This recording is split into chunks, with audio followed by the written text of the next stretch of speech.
자, 매주 수요일 함께하는 두 분 인사 나눠보죠. 안녕하세요. 안녕하세요. 네, 안녕하세요. 네, 반갑습니다. 매주 수요일 여러분의 사연을 똑소리나게 해결해드리는 똑소리나는 전문가 양지민입니다. 네, 반갑습니다. 네, 안녕하세요. 매주 수요일 경이롭게 여러분의 사연을 해결해드리는 경이로운 전문가 이경혜입니다. 네, 반갑습니다. 자, 그럼 오늘의 첫 번째 상담 사례부터 만나볼까요? 저는 50대 남성입니다. 얼마 전에 동료들과 보험에 대해 얘기를 나누다가요. 주택화재 보험에 대한 얘기를 나눴습니다. 주택화재 보험에 따로 가입을 안 해도 된다라는 분도 있고요. 주택화재 보험료는 10,000원이면 된다라는 분도 있었어요. 저는 몇 년 전에 돌아가신 아버님이 치매 증상이 있으셔서 주택화재 보험에 가입을 한 상태고요. 주택화재 보험료로 한 달에 10만 원씩을 내고 있는데 주택화재 보험료 얼마가 적당한 건지도 알고 싶고요. 제 보험도 점검 부탁드립니다.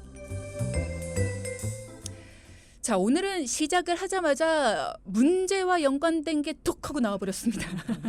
주택화재 보험에 대한 질문을 주셨는데 대부분 질병보험, 상해보험 이런 것들은 많이 필요성을 알고 계시는데 주택화재 보험은 간과하시는 경우가 많거든요.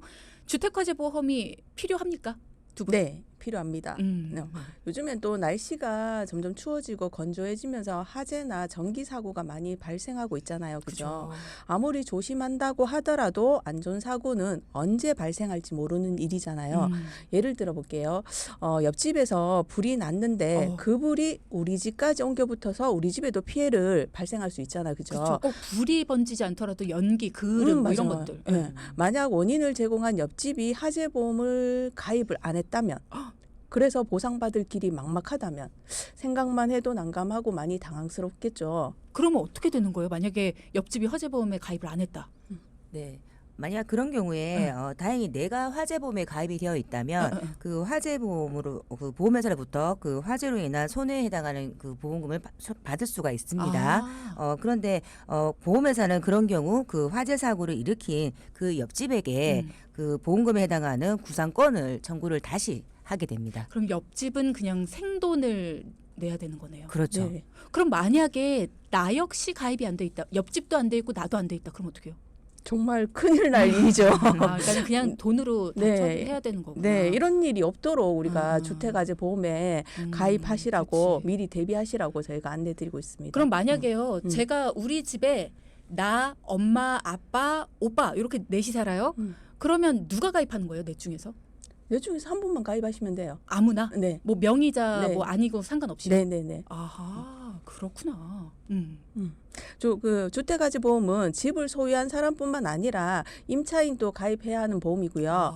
자가가 아닌 원룸이나 오피스텔 같은 전월세로 거주하시는 분들 중에 굳이 주택화재 보험을 들어야 하는지 고민하시는 분이 많이 있는데요. 결론부터 말씀드리면 주택화재 보험은 전세든 월세든 주거 형태와 관계없이 꼭 필요한 보험이라고 할 수 있습니다. 그러니까 뭐 명의자만 가입을 해야 된다 이런 게 아니라 네. 전세든 월세든 상관없이 반드시 필요하다. 네. 그렇군요. 네, 왜냐하면 이 전세나 월세나 이런 주거 형태와는 상관없이 이런 화재의 발생 위험은 사실 누구에게나 생길 수가 있잖아요, 그렇죠? 네, 이 전세나 월세를 산다고 하더라도 화재에 대한 책임을 지지 않는 게 아니기 때문에 만약에 이런 세입자의 실수로 거주하는 집에 불이 났다고 하면 책임은 세입자에게 있는 거고요. 책임 소재가 이렇게 불분명한 경우에도 만약에 세입자에게 책임을 물 수가 있습니다. 그래서 이 화재 가실 여부에 따라 책임이 달라질 수도 있기 때문에 임대인이나 임차인이나 그러니까 이 집주인이나 세입자나 각각 화재보험은 가입을 하는 게 좋습니다. 그러니까 하나의 집에 대해서 이 집주인도 가입을 하고 집에 새들어 사는 분도 가입을 하고 이렇게 두 개를 다 가입하는 게 좋다. 네, 누구한테 네, 책임이 있을지 모르니까. 네. 그러면 주택화재보험의 핵심적인 보장 내용은 뭔가요? 뭘 보장해 주는 거예요? 네, 주택화재 보험의 핵심 보장 담보는요. 화재 손해 담보와 화재 배상 담보가 있고요. 화재 손해 특약은 우리 집에 발생한 화재 피해를 보상받을 수 있는 담보고요. 건물과 가재 도구 특약으로 나눠서 가입할 수 있는데 건물은 집 시설에 직접적으로 발생한 화재 피해를 보상해 주고요. 가재 도구는 집에 있는 가구, 전자제품 등의 각종 생활집기에 대한 피해를 보상해 줍니다. 주택화재 보험 상품은 실손 보상 그러니까 실제 피해액을 보상해 줍니다. 내가 쓰고 있는 가구들에 대한 실제 피해액. 네. 네, 그리고 다음으로 중요한 핵심 담보는 배상에 대한 담보입니다. 큰 불이 나게 되면 우리 집만 피해를 보는 게 아니기 때문에 그렇죠. 네, 특히 아파트 같은 경우에는 이런 공동주택의 경우에는 한 집에서 불이 나게 되면 주변 다른 세대에 피해를 끼칠 가능성이 높습니다. 네, 이런 경우 피해 배상은 개인이 감당하기 어려울 정도로 높을 수 있기 때문에 화재배상 특약은 꼭 가입을 하셔야 되고요. 가입을 할 때 최대 한도로 가입을 하셔야 합니다. 네. 그리고 그다음으로 벌금 부담에 대한 보장과 화재로 인해 만약에 거주가 불가능한 경우에 임시 주거비를 지원을 해주거나 그리고 만약 우리 집에 도난이 발생한 경우에 도난에 대한 보상 등도 보상을 해줍니다. 그리고 최근에 또 가전제품 수리 비용에 대한 그런 보장 특약도 회사별로 가입이 가능합니다. 도난에 대한 보상이나 가전제품 수리 비용 이런 것들은 물론 화재와 연관이 된 건 아니지만 이거는 특약으로 가입이 만약에 필요하다라고 생각을 하신다면 특약으로 가입이 가능하다. 자, 지금 저도 얘기를 들으면서 이 질문 드려야지 생각을 했는데 문자창으로 이 질문을 실제 주셨어요. 2915님께서 저는 아파트에 사는데요. 관리비에 화재보험료가 포함이 되어 있더라고요. 단체 화재보험에 가입을 한 것 같은데 제가 따로 화재보험을 들어야 될까요? 이게 필요한지가 궁금합니다. 라는 질문을 주셨거든요. 네, 이런 질문 정말 자주 많이 받거든요. 네, 보통 아파트에 살면 단체 화재보험에 가입되어 있어요. 모두 다 가입을 하나요? 네, 거의 아파트면? 예, 아파트면. 근데 하지만 단체 화재보험의 가입 금액이나 담보가 충분하지 않기 때문에 개인 주택 화재보험을 따로 준비하시라고 저희는 꼭 말씀드리고 있어요. 그럼 뭐하러 가입시키죠? 아파트에서? 네. 그래도 큰 건물 하나 혹시나. 아. 그죠? 그러니까 아파트 단체에 대한 부분까지는 신경 안 써도 된다. 근데 각각 개인에 대한 집이나 뭐 개인에 대한 여러 가지 뭐 가전제품 이런 것들까지는 보상이 안 되니 그런 부분들은 각자 알아서 챙겨라 이런 거네요. 그리고 배상에 대한 부분도. 네, 그런 경우도 있지만 예를 들어서 집 한 채가 1,000만 원, 2,000만 원 이렇게 하진 않잖아요. 네. 근데 단체 보험의 경우에는 기본 딱 아주 최소한의 한도로만 가입이 되어 있기 때문에 우리 집이 예를 들어서 몇 억씩, 10억씩 이렇게 하는 경우에는 거의 배상이 안 된다고 보시면 되기 때문에 개인별로 따로 꼭 준비를 하셔야 된다는 거죠. 아니 그럼 배상이 안 되는 경우도 있어요? 우리 집의 잘못이 아닌데도? 어쨌든지 간에 배상은 돼야 되는 거 아니에요? 누군가의 잘못이면? 배상은 돼야 되는데 근데 내가 특약이 없으면 내 돈으로 다 해줘야 되는 거잖아. 그렇군요. 내 잘못이라면. 자, 일단은 이런 이야기들 정말 자주 묻는다라고 하는데 저 역시도 궁금했거든요. 아파트의 단체 보험 준비는 되어 있지만 금액이 최소로 가입이 되어 있기 때문에 어쨌든 개인 주택 화재 보험은 따로 준비하시는 게 필요하다. 자, 그럼 또 한 가지 궁금한 게 날씨가 점점 추워지면서 우리 동파에 대한 위험 항상 말씀을 드리거든요. 동파되면 누수 문제도 있죠. 집안에 물 흘러 들어오면 곰팡이도 피죠. 여러 가지 문제들이 있는데 이런 상황이 생겼을 때 피해 보상이 되는 그런 담보도 혹시 화재보험 내에 있습니까? 네, 있습니다. 바로 급배수 시설 누출 손해라는 담보인데요. 급배수 시설 누출 손해라는 담보는 이 동파처럼 이런 사고에 의해서 보일러 배관이나 수도 배관 등의 급배수 설비가 파손됨에 따라서 가재 도구나 또 가전에 피해를 입은 경우에 실손으로 보상을 하는 담보입니다. 그런데 이런 경우에도 배관을 교체한다든지 또 인건비나 또 건물 벽의 틈새나 방수 불량으로 인한 이런 누수 사고는 보상되지 않기 때문에 이런 점은 잘 알고 계셔야 되고요. 네. 그리고 보험사마다 가입 조건도 조금씩 다르기 때문에 아파트인지 다세대인지 또 개인 주택인지에 따라서도 가입 내용이 달라질 수 있습니다. 네. 그리고 또 준공이 몇 년 차인지에 따라서도 이 급배수 시설 누출 손해는 가입이 될 수도 있고 또 안 될 수도 있기 때문에 확인을 해 보셔야 되고요. 네. 그리고 또 유의하실 점은 본인 부담금이라는 게 있는데 이 부분도 보험사마다 다르고 또 면책 기간도 다르기 때문에 주택화재보험에 관심이 있으신 분들은 보험사마다 상품별로 조금 비교를 해보시고 가입하는 걸 추천드리겠습니다. 이게 가장 중요한 것 같아요. 그리고 이게 가장 전문가가 필요한 이유 중에 하나인 것 같다는 생각이 듭니다. 우리가 뭔가가 필요하다라고 생각을 해서 이 상품을 찾아볼 때 보험사마다 그리고 보험사가 가지고 있는 상품들마다 정말 나한테 유리한 거와 불리한 게 딱 나뉘어져 있거든요. 근데 그걸 우리가 스스로 찾기가 너무나 힘들다라는 거죠. 여기서 선택 하나 잘못했을 때 나의 20년 30년 동안 내야 될 돈 자체 액수가 달라지고요. 그리고 나중에 보장을 받을 때 보장을 받는 그 범위 자체가 달라지니까. 자, 앞서 2부에서 쭉 이야기 나누다가 급배수 시설 누출 손해라는 담보에 대해서 이야기를 나누며 마무리를 했습니다. 이게 그러니까 동파 같은 보일러 배관, 뭐 수도 배관 이런 급배수 설비가 파손이 됐을 때 이걸로 인해서 우리 집의 가전제품이나 뭐 여러 가지 도구들 이런 것들이 피해를 입은 경우에 피해 입은 만큼 보상을 해주는 담보다라는 이야기를 해주셨어요. 근데 이게 보험사마다 그리고 상품마다 굉장히 가격도 천차만별이고 피해를 해주는 금액 자체도 천차만별이기 때문에 꼼꼼히 비교해보고 가입을 하셔야 된다. 이런 거 강조를 해주셨는데 일단은 그렇기 때문에 전문가의 도움을 받아서 비교해보고 분석해보는 것이 필요하겠다라는 점도 강조를 해드렸고요. 한 가지 더 궁금한 게 일단은 우리가 화재도 화재지만 그만큼이나 많이 피해가 발생하는 게 누수 피해란 말이죠. 특히나 요즘 아파트들 누수 굉장히 많이 일어나는데 누수로 인해 우리 집도 피해를 볼 수 있지만 옆집이나 아랫집들도 피해를 볼 수가 있잖아요. 이럴 때 어떻게 해야 되는지 저도 궁금하지만 우리 손영만 님도 누수가 됐을 때 어떤 혜택을 볼 수 있을까요? 어떤 걸로 도움받을 수 있을까요? 이런 질문을 주셨거든요. 네. 옆집 아랫집 피해를 보상해 주는 담보는 일상생활 배상 책임이라는 특약이 있잖아. 그죠? 그리고 우리 집 피해를 보상해 주는 담보는 급배수 시설 누출 손해 특약이 있고요. 근데 이 두 특약에 대해서 오해를 많이 하시는 분들이 있는데 네. 많은 분들이 우리 집에 누수가 생기면 아랫집에 피해를 주니까 일상생활 배상 책임 보험에서 보상받는 게 아니냐고 급배수 시설 누출 손해 특약은 필요 없지 않냐고 질문을 많이 하시는데요. 말 그대로 일상생활 배상 책임 보험은 말 그대로 남에게 입힌 피해를 배상해주는 담보고요. 쉽게 말해 우리 집 누수로 인해 아랫집 가재와 벽지 피해를 배상해주는 담보고요. 우리 집 피해에 대해서는 보상하지 않습니다. 하지만 급배수 시설 누출 특약은 일상배상 책임 특약에서 보상하지 않는 우리 집 피해에 대해 보상해주기 때문에 별도로 꼭 가입하셔야 합니다. 그러니까 우리가 일상생활 배상 책임 특약 요거에 대해서는 여러 번 다뤄봤어요. 기존에. 그러면서 누수에 대해서 우리가 보상받을 수 있다. 요렇게만 기억을 했는데 이게 누수에 대해서 보상을 받는다.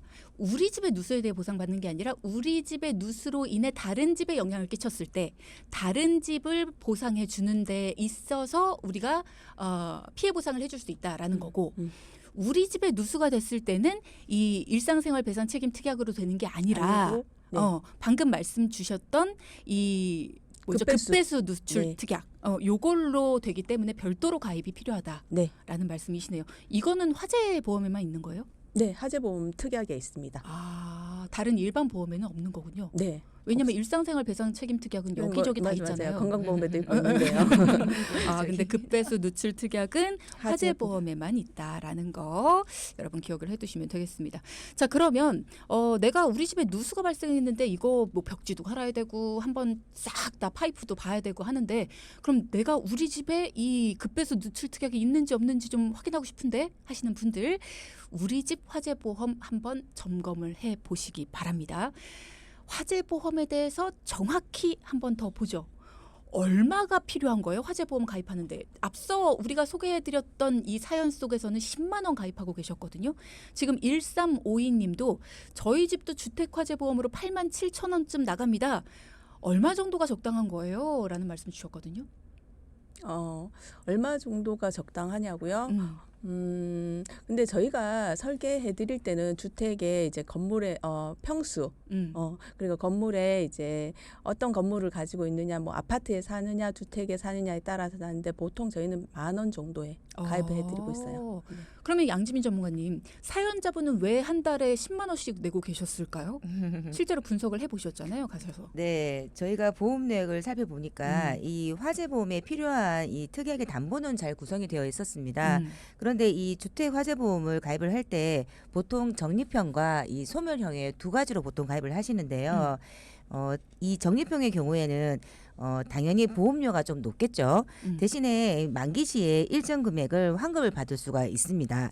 예, 반대로 이 소멸형은 보험료는 작지만 만기 시에는 돌려받는 환급형이 없거든요. 그래서 보통 이 소멸형은 보험료를 절감을 하고 보장에만 이 초점을 맞춘 이 상품이기 때문에 그렇게 만기 시에는 환급형이 없는 건데 이분의 경우에는 아무래도 환급형이 좀 있는 상품을 하다 보니까 이 10만 원에 이 보험료로 매달 내고 계신 경우였어요. 그렇군요. 네, 사례자분이 이제 환급형이 있는 상품으로 적립금을 넣어서 10만 원의 보험료를 납부하고 있었고요. 그래서 사례자분에게 이 부분에 대해서 설명을 드렸고 특히 보장성 보험은 보장에 초점을 맞춰야 하는 게 보장의 목적이 더 분명하면서도 불필요한 경비를 줄여 보험료를 아낄 수 있기 때문에 이런 점들도 안내를 드리면서 주택아재 보험을 다시 10,000원에 가입하는 걸로 도와드렸습니다. 그러니까 우리가 나중에 환급을 같이 받을 수 있는 게 적립형. 그리고 그냥 보장만 받다 나중에 싹 없어지는 게 소멸형인 건데 적립형을 소멸형으로 중간에 변경도 가능해요, 이경희 전문가님? 네, 가능합니다. 적립형을 소멸형으로 이제 배설하는 방법이 있으니까 그거는 전문가님들을 상의해서 하시면 될 것 같습니다. 네. 반대로 소멸형을 적립형으로도 변경이 가능하고요. 양지민 전문가님. 아닙니다. 그거는 가입한 상품에 따라서 조금씩 다른데요. 보통의 상품은 내가 어떤 것을 빼는 건 가능한데요. 네. 중간에 어떤 걸 넣는 거는 불가능하다고 보시면 됩니다. 대부분의 상품은. 그래서 소멸형의 상품을 적립금을 넣어서 다시 환급형을 맞추는 거는 안 된다고 보시는 경우가 안 된다고 보시면 되고요. 대부분은요. 근데 환급형은 적립금을 빼는 거는 가능하기 때문에 금액을 낮춰서 소멸형으로 가실 수는 있는 거죠. 그러면 보통 얘기만 딱 들으면 저희 같은 일반인들은 말이죠. 적립형하고 소멸형. 나중에 그냥 딱 없어지는 게 아니라 돌려받는 적립형이 당연히 유리해 보이거든요. 뭔가 내가 보험금을 내요. 근데 나중에 다 끝난 다음에 다 내고 나서 나중에 뭔가 돌려받는 게 있다와 돌려받는 거 없이 그냥 싹 없어진다. 이렇게만 들으면 돌려받는 거 있는 게 낫지. 라는 생각을 하실 것 같아요. 저 역시도 그렇고 그냥 없어지면 너무 아깝다라는 생각을 많이들 하실 것 같은데 왜 적립형이 아닌 소멸형으로 바꿔주셨는지 이 부분에 대해서 조금 여쭤보고 싶어요. 보장성 보험이잖아요. 보장성 보험은 말 그대로 보장에 초점을 맞춰야 하니까 보험료를 아끼는 측면에서 저희가 이제 소멸형으로 해드렸습니다. 소멸형도 보험료를 아낄 수 있는 방법은 없습니까? 소멸형도 보험료를 아낄 수 있는 최소한의 보험을 최소한의 그 특약을 넣고 이제 보험을 가입하시면 보험료를 아낄 수 있는 방법은 있죠. 그렇지만 네. 소멸형보다는 아낄 수는 없다. 네, 그리고 조금 더 추가로 말씀을 드리면 적립금을 넣어서 나중에 만기 시에 돈을 환급받는다고 생각을 하시면 보통 청취자분들은 내가 낸 돈을 다 돌려받는다고 생각을 하시잖아요. 근데 보통 보험사의 이 보험 상품은 사업비란 부분을 차감을 합니다. 근데 이 적립금에서도 사업비란 부분을 차감을 합니다. 그럼 예를 들어서 10만 원씩 5년 납입을 하면 10만 원씩 예를 들어서 5년 납입을 하면은 600만 원이죠, 그죠? 그럼 600만 원을 보통은 저희 고객분들은 이제 다 내 돈을 돌려받는 생각을 하잖아요, 그죠? 아니죠. 600만 원에 뭔가 좀 얹어준다 생각하죠. 그렇죠. 이제 예를 들어서 원금만 생각을 한다면, 근데 이 600만 원을 다 돌려받는 게 아니라 이 적립금에서도 사업비란 부분을 차감을 하기 때문에 그러니까 이 보험에 대해서 이 보장을 유지하기 위한 비용을 차감을 하는 거죠. 그러니까 여기에 대해서도 내가 비용을 굳이 차감할 이유가 없기 때문에 적립금을 이제 저희 전문가들은 넣는 거를 별로 추천을 드리지 않는 거죠. 그러니까 나중에 돌려받는 형태라고만 기억을 할 게 아니라 어차피 내가 내는 돈을 그냥 그대로 가져오는 거고 그대로도 아니고 심지어 보관료를 좀 빼고 돌려받는 거기 때문에 그 돈을 굳이 여기에다가 놓을 필요는 없다. 이런 얘기를 해주시는 겁니다. 문자 질문을 또 주신 분이 있으신데요. 1513님, 주택화재 보험은 주택에 따라 보험료가 달라지나요? 만약에 이사를 가게 된다면 해지를 하고 새로 가입을 해야 되는 건가요? 라는 질문을 주셨거든요. 답변해 주시죠. 네, 보통 같은 주택이라고 하면 사실상 보험료에 큰 차이는 없습니다. 네. 다만 주택의 형태와 건물 구조 그리고 이 연식이라든지 면적에 따라서 보험료의 차이가 있을 수도 있는데요. 다시 말씀드려서 뭐 콘크리트 구조물이냐, 목적 구조물이냐에 따라서 이 가입 여부와 보험료의 차이가 있을 수가 있습니다. 그리고 또 이사를 갈 경우에 주소지 변경 신청을 하면 계속해서 보장을 그대로 받으실 수도 있습니다. 네, 그런데 또 변경된 또 그 주택의 위험률에 따라서 보험료의 변동이 있을 수도 있기 때문에 이 부분은 참고를 하셔서 다시 한번 확인을 해 보시면 되겠습니다. 자, 지금 질문 주신 분이 계시는데 재작년에 아랫집에서 물이 새서 배관을 타고 내려온다고 해서 누수 검사도 하고요. 배관 청소도 해주고 그나마 일상생활 배상 책임 보험이 들어있어서 청구를 해서 처리를 했는데요. 그때 아랫집 거주자분이 전세인지 자간지를 물어보더라고요. 꼭 세대주가 살아야만 보장이 된다. 라면서 화재보험도 그런 조건 범위가 있는지를 여쭤보고 싶고요. 그때도 사실 이해는 되지 않았지만 다행히 집주인이 이사를 와서 리모델링을 하다 발견한 거라 다행이다라고 생각을 하고 말았습니다. 라는 얘기를 해주시거든요. 이 질문을 좀 드리고 싶네요. 질문의 핵심이 뭐죠? 그러니까 재작년에 아랫집에서 누수 검사하고 배관 청소도 해주고 일상생활 책임보험이 들어있어서 청구를 해서 처리를 했어요. 네. 근데 아랫집 거주자가 전세입니까 자가입니까 이거를 물어보더래요. 세대주가 살아야만 보장이 된다고. 세대주가 아, 살아요. 네, 이게 보험사별로 어. 예를 들어서 화재보험을 이제 가입을 했을 때 등본상의 거주자가 그 집에 거주를 해야지만 그 배상에 해당이 되는 경우가 있습니다. 그래서 아마 그 경우를 물어보신 것 같아요. 아, 그러니까 이것도 또 보험사마다 달라요. 네네, 맞습니다. 일상배상 책임보험에서 네네네네. 그러니까 일상생활 배상 책임보험도 거주자가 그러니까 등본상의 거주자가 꼭 살아야 되는 경우가 있고 등본상과는 필요 없는 경우가 또 있어요. 네, 사실 이 배상이라는 게 말 그대로 배상의 범위가 보험사마다 조금 다르기 때문에 굉장히 범위가 넓습니다. 넓기 때문에 야, 그거는 이것도 상품마다 굉장히 복잡합니다. 확인해 봐야겠네요. 네, 맞습니다. 네. 그러니까 미리미리 내가 지금 가지고 있는 일상생활 배상 책임 보험 요것도 어느 정도의 범위까지가 되는 건지 그리고 또 만약에 등본상의 범위까지가 된다면 등본상의 범위에 해당하는 가족들이 지금 여기에 다 되어 있는 건지 그리고 등본이 옮겨져 있는지 이런 부분들도 확실하게 좀 확인을 해보시는 것도 필요하겠네요. 자, 그러면 오늘의 포인트도 짚어보도록 하겠습니다. 첫 번째. 네, 10,000원의 행복인 주택화재보험 세입자이든 자가이든 무조건 가입하자. 둘째. 네, 급배수 누출 손해 특약이 있어야 우리 집 누출 손해도 보상받을 수가 있다. 오늘도 수고 많이 하셨습니다. 고맙습니다. 고맙습니다. 네. 방송 중에 상담해드리는 내용은요. 청취자 여러분의 올바른 투자 판단을 위해 참고로 드리는 말씀입니다. 금융상품 가입이나 해지 같은 판단은요. 스스로의 책임으로 결정하셔야 한다는 점 꼭 기억하시기 바랍니다.